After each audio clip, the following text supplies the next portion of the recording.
안녕하세요. 중국 소식을 누구보다 빠르게 전달드리는 중국안꺼입니다.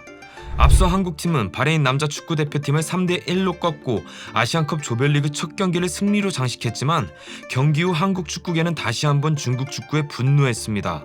중국 주심의 일관성 없고 석연치 않은 판정으로 무려 5장의 옐로 카드를 남발했고 엄격한 판정을 했다고 보기에는 한국 선수를 상대로 거친 반칙을 거푸 저지르는 바레인 선수들에게는 만잉 주심의 판정은 너무나 관대했는데요. 이에 대해 한국 축구계의 레전드 허정무 감독이 반응했습니다. 우리가 이해를 해야죠. 중국의 축구 수준 자체가 저거밖에 안 되니까. 좀 그죠? 전체적으로 그렇죠. 그건 뭐 이해를 축구도 해야지. 심판도 중국의 수준이 좀 많이 낮다. 별 수 있어요. 네, 그 얘기 별 수가 없죠. 앞으로 중국 심판은 좀 안 들어오길 바라야죠. 안 들어올 것 같아요.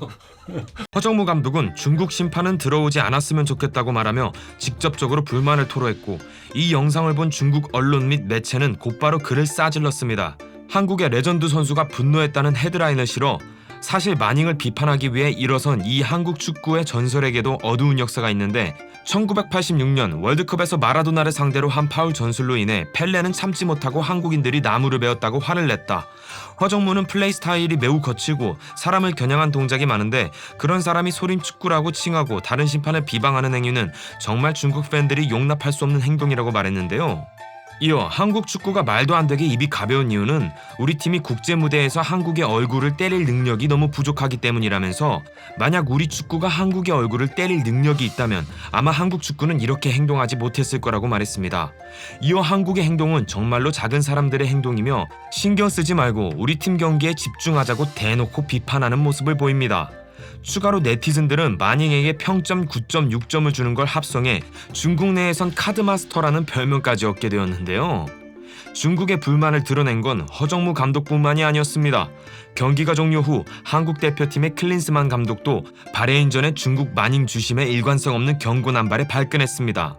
AP통신 계열사 APTN에 따르면 클린스만 감독은 15일 열린 바레인전 직후 기자회견에서 중국 심판이 너무 이른 시점부터 옐로 카드를 너무 많이 줬다며 코칭 스태프로서는 이른 교체를 고려할 수밖에 없었다 라고 불만을 토로했습니다. 이어 경고받은 선수들이 약한 파울만 저질러도 퇴장당할 수 있다고 느껴져 김민재와 이기재 선수를 교체했고 우리가 더 잘해야겠지만 지나쳤던 옐로 카드가 많았다고 직접적으로 꼬집었습니다. I think would have wished not as many yellow cards as we saw today, but unfortunately it's part of the game too. We are very pleased to start with 3 points into the tournament. This is what really matters. But it was a tricky game, and it had a lot to do with the Chinese referee giving too many yellow cards too early, and that forced us coaches to think through that process, and that's why I took off Min-jae, and also Ki-jae. Because we feared if they do even a slight little foul, which is normal to do fouls, is part of the game, then they get sent off. So that forced us to react and to be attentive to that. Now we obviously had too many yellow cards in the first game, and this is something that we have to think about. We have to also do it better. But I thought they exaggerated a little bit with giving the cards out too easy. 클린스만 감독은 경기가 끝난 후 만잉 심판과 악수를 거부하는 모습까지 보여주며 대놓고 적대심을 드러내는 모습도 보여줬는데요. 주목할 점은 중국 심판 만잉이 이번 경기에서 총 7장의 옐로 카드를 보여줬는데 그중 한국팀이 5장의 옐로 카드를 받았다는 점이고 중립적인 관점에서 보면 페널티킥 액션에 대해서는 카드가 나올 수 있지만 박용우와 김민재는 전술적 반칙으로 옐로 카드를 받아서는 안 됐고 손흥민의 허벅지를 고의로 걷어차고 이강인에게 위험한 태클을 건 바레인 선수에게는 옐로 카드를 꺼내지 않는 모습은 확실히 편향된 판정임을 증명했습니다. 이어 만잉 감독의 것으로 추정되는 인스타그램 계정에는 한국 축구 팬들의 항의성 댓글이 실시간으로 달리고 있고 중국은 삼류 국가다, 옐로 카드 너나 먹어라 등 해당 계정에는 경기날 오후 기준 약 6,000개의 댓글이 달렸습니다. 댓글 대부분은 한국 누리꾼이 작성한 것으로 만잉 당신 때문에 한국은 최악의 경기를 냈지만 다른 경기에서는 공정하게 하길 바란다며 만잉은 심판이 될 자격이 없고 명백한 공정성 위반이었다고 만잉에게 항의하고 있습니다. 이 논란에 대해 중국 국민들 역시 말이 많은데요.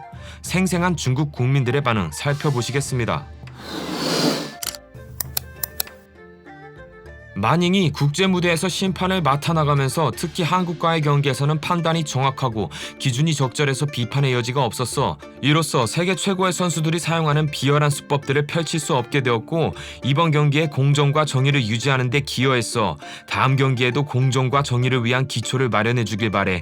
이는 매우 칭찬할 만한 일이며 아시아 축구 연맹은 마닝에 대한 찬사를 표시하고 최고의 심판상을 수여해야만 모든 이들이 만족할 거야. 맞는 일을 하면 무턱대고 비판을 받더라도 두려워하지 않아야 해. 우리 중국인의 정직하고 공정한 성품을 발휘해야 한다. 이성에 기반한 주장이면 어디서든 통할 것이고 우리는 대담하게 주장하고 대담하게 인정해야 돼. 그러나 때로는 적절한 기준을 유지하는 것이 중요하며 스포츠 경기에서는 몸싸움을 장려해야 하지. 위험한 파울이 아니라면 지나침 없이 허용돼야 하지만 파울이 있는 경우에는 대담하게 휘파람을 불거나 카드를 주어야 해. 누가 우리를 흑심으로 대해왔다면 우리는 모든 기회를 이용해서 그들에게 철저히 응수해야 해. 심판은 경기 결과를 결정할 수 있는데 이를 이용하는 것이 중요하다. 중국 축구의 수준이 매우 열악하다는 것은 객관적인 사실이야. 중국 심판들에게 블랙 휘슬이 많다는 것도 인정한다. 하지만 이것이 어제 마닝 심판의 집행에 문제가 있었다는 의미는 아니야. 마닝은 어제 매우 공정하게 법을 집행해왔어. 그에게 엄지손가락을 치켜 세워주세요. 허정무 감독은 정말 좋은 통찰력을 가지고 있어. 우리 심판은 정말 형편없다. 마닝의 실력이 좋지 않은 건 어제 오늘이 아니며 많은 스타들과 팬들로부터 비판을 받은 것도 한두 번이 아니야. 정치적인 이유 때문에 다른 사람의 비판을 듣기 싫어하지 말아야 하며 특히 정치적인 이유로 혹은 애국적인 이유로 수준이 낮은 심판을 지지하는 것은 바람직하지 않아. 그렇게 하면 언젠가는 그 심판이 문제를 일으키면 또다시 후회하게 될 거야. 한국인들의 이런 행동이 그들의 성품이다. 그들에게 불리한 상황이 오면 핑계를 찾기 시작하며 자신들이 큰 동작을 했음에도 불구하고 우리를 소림 축구라고 말한다. 그렇다면 그들은 태권도 축구로 불려야겠네. 세계적인 스타들인 손흥민과 김민재가 아시아에서 세계적인 수준이 아닌 심판의 일관성 없는 심사로 고통받는 것을 보면 마음이 아프고 웃음이 나오기도 한다. 축구장에서의 격차가 점점 커지면서 우리는 심판을 통해 한국이 고생하도록 만들 수밖에 없어. 이건 정말 이웃을 질투하는 광기 어린 상태인 것 같네. 마닝이 내린 판단에 큰 문제가 없는 건 사실이지만 문제는 같은 행동에 대해 이전에 카드가 주어졌는데 왜 이번에는 주어지지 않는 거야. 이게 문제야. 모든 일에는 공평해야 되고 심판이 하는 일이 그리 쉬운 건 줄 알아? 이걸 가지고 싸워봤자 무슨 소용이 있겠냐? 우리 축구 국가대표팀은 수준에도 못 미치는데 나는 한국 국민들과 논쟁할 힘조차 없다. 오늘 준비한 이야기는 여기까지입니다. 재밌게 보셨다면 구독과 좋아요 버튼 한 번씩 부탁드립니다. 가짜뉴스 따위는 절대 하지 않고 항상 신속하고 정확한 정보만을 전달드리겠습니다. 감사합니다.